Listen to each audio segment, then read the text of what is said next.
One day, money stopped being paper and started being code. Governments laughed, banks panicked, and millions of ordinary people turned into investors overnight. Some got rich, others lost everything in a single tweet. So what really is cryptocurrency? Freedom? Fantasy? Or the start of a new financial world order?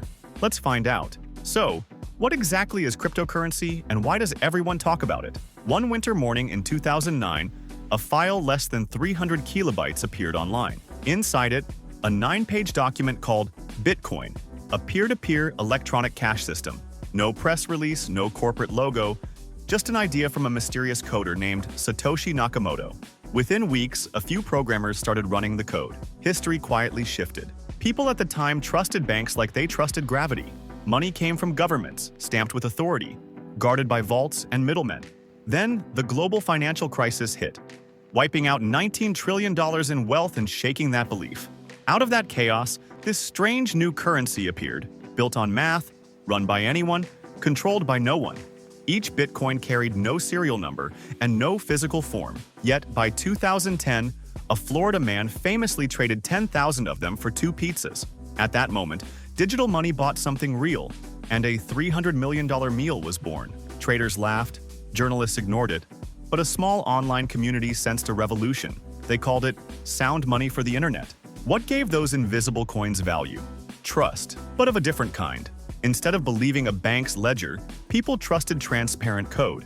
Every transaction lived on a public network, recorded forever. The system rewarded truth, punished fraud, and offered something banks could never match: freedom from gatekeepers. By 2013, Bitcoin's price jumped from $13 to $1,000. Governments took notice, regulators panicked, and overnight headlines declared a new digital gold rush. Yet beneath the excitement, one question remained. How could millions agree on a currency with no central authority? That mystery leads straight into the next chapter, where we open the digital notebook that makes cryptocurrency work: the blockchain. How does this whole blockchain thing actually work? Imagine a notebook shared by thousands of computers around the world. Every time someone sends or receives cryptocurrency, a new line gets written in that notebook. It can't be erased. It can't be changed. And everyone gets the same copy at the same time. That notebook is the blockchain, the core of how cryptocurrency stays honest without a bank in charge. The first time this idea came alive was in January 2009.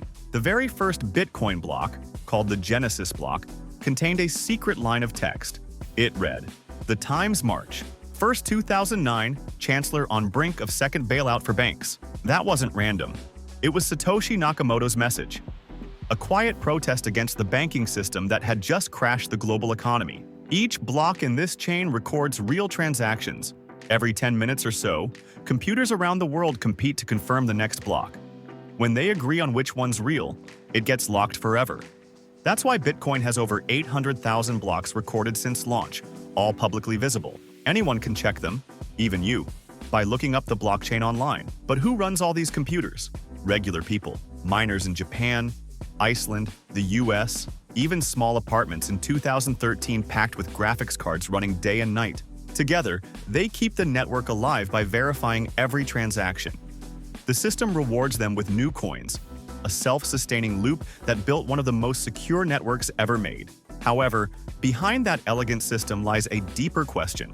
As more miners joined, the puzzles grew harder, and the race for rewards turned into a billion-dollar industry. Electricity bills soared, and critics called it digital gold with a carbon price. So where does all this power lead next, and who truly profits from it? Who are these crypto miners and why are they solving puzzles for money? In 2010, a kid in his bedroom could mine Bitcoin on a laptop. It sounded crazy.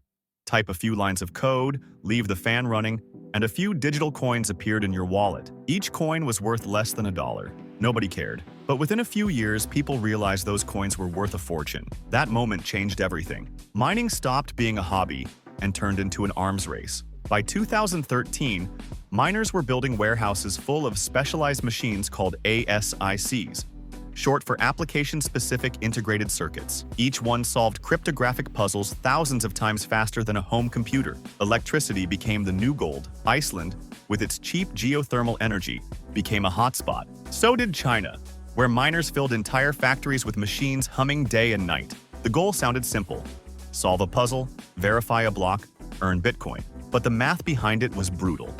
The network adjusted the difficulty every 2016 blocks, roughly every 2 weeks, making sure it always took around 10 minutes to mine a block no matter how many joined. It created scarcity.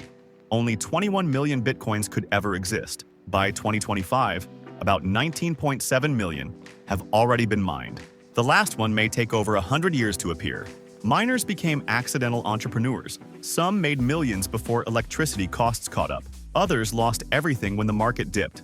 The system rewarded efficiency but punished waste. In 2021, Cambridge University estimated Bitcoin consumed more electricity each year than Argentina, a fact that still sparks debate. So as the machines grew louder and richer, one question began to surface across the world. If mining drives this digital economy, what happens when the computers stop running?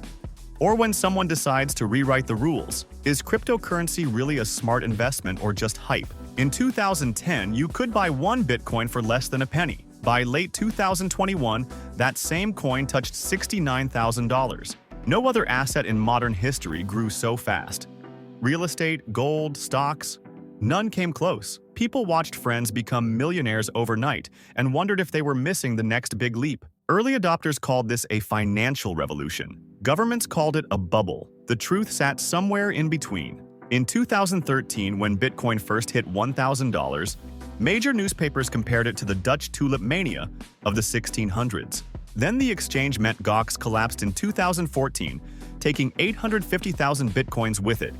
Nearly $500 million gone. Yet the story didn't end there. The price crashed to $200, but within 3 years it surged past $19,000. Every crash created more believers. It felt like a test of faith rather than finance. Venture capital poured in. By early 2025, Bitcoin traded above $100,000, roughly $110,000 to $120,000 depending on the day. In 2022, the total crypto market cap hit $3 trillion, then collapsed again to under $1 trillion in just 6 months. People blamed greed, scams, and hype. But volatility has always been part of crypto's DNA. The same energy that lifted it also tore it down. Some investors stayed calm, comparing the chaos to the early days of the internet. Others walked away. Economists like Nouriel Roubini called crypto the mother of all bubbles, while stores of state-level assets, such as in El Salvador, treated it as money, betting on the exact thing others feared. Every cycle left a question hanging in the air. If crypto can build fortunes and destroy them just as fast, what keeps people coming back? The answer hides inside the strange language of this new world: coins, forks, and digital keys that unlock millions. But one costly mistake in that world once cost a man roughly $250 million forever. What do all these crypto terms actually mean? Every community has its own language. Crypto built one faster than any other. Words like wallet, key, altcoin, and fork appeared in online chats around 2011. To newcomers, it sounded like a foreign code. But each word hides a real story, and sometimes a huge mistake. Take Bitcoin. It's more than a coin. It's the original system that started in 2009 when the first 50 Bitcoins were mined. Satoshi Nakamoto wrote in the early forum posts that Bitcoin was designed to be a currency free from central trust. That idea inspired thousands of developers to build their own versions. By 2013, people started calling those versions altcoins. Litecoin promised faster transactions, Ripple focused on banks, and Dogecoin began as a joke, yet reached a $90 billion market cap in 2021 after Elon Musk tweeted about it. Then come wallets. A crypto wallet doesn't store coins. It stores keys, one public, one private. The public key works like your email address. Anyone can send you money there. The private key acts like your password, proving you own those funds. Lose it, and everything's gone. In 2013, James Howells from Wales threw away a hard drive with 8,000 bitcoins. He's still trying to dig it out of a landfill worth hundreds of millions. Forks tell another story. Moments when communities split. In 2017, a disagreement over how to speed up Bitcoin's transactions led to a split called Bitcoin Cash. Some stayed loyal to the old chain, others moved to the new one. That divide still sparks arguments about who kept the real vision of Satoshi. Every word in crypto carries a battle, a belief, or a broken fortune. And the deeper people went into these systems, the more they faced one uncomfortable question. If everything runs without banks or rules, who protects you when something goes wrong? Or When your money vanishes overnight, should you really use cryptocurrency or stay away from it? Every big invention creates two kinds of people, believers and doubters. Cryptocurrency is no different. One side sees it as financial freedom. The other sees chaos waiting to happen. Both have proof to back their side. Let's start with what makes believers confident. Crypto works around the clock. You can send money across the world in minutes, even on holidays. In 2021, an anonymous user moved $1.1 billion in Bitcoin across the network. The transaction fee? Less than $5. For people in countries with unstable currencies, Venezuela, Nigeria, Argentina, crypto became a lifeline when local money collapsed. A single mobile phone could turn anyone into their own bank. Privacy adds another layer of attraction. You don't need permission to hold crypto. You don't fill forms or explain your income. For millions locked out of traditional banking, this felt like inclusion for the first time. A 2022 World Bank study estimated 1.4 billion adults still lacked bank accounts. Many of them used crypto as their first step into the global economy. But critics see danger in that freedom. The same privacy that protects users also hides criminals. In 2023, the UN estimated cybercriminals laundered more than $8 billion through crypto. The market's wild swings make ordinary savings risky. Governments worry about tax evasion and capital flight.